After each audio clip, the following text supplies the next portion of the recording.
Sa yelo.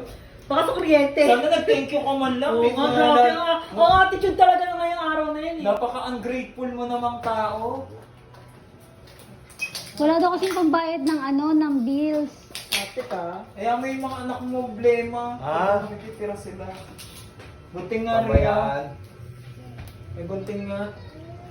Hindi, ito talaga regalo ko sa'yo, oh. May condition to, ha. Kaya babuksan mo muna. Bawal mapunta sa bata. Pag napunta sa bata, babawiin ko, ha. Buksan niyo na pa. Kahit isang beses na makita ko sa bata, babawiin ko yan, ha. Ang ngiti oh, hanggang tainga na oh. Ayan na, may ngiti na. Wow. Yun pala. Hindi po sa taas po yan, sa taas. Yan. Hilahin mo lang, itulak Ilahin mo. lang po, ilahin lang. Pati sa pagtulak, Taas hindi alam. yan. Wow. No.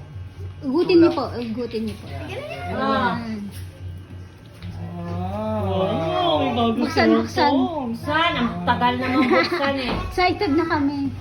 Wow! It's a prank! It's a prank!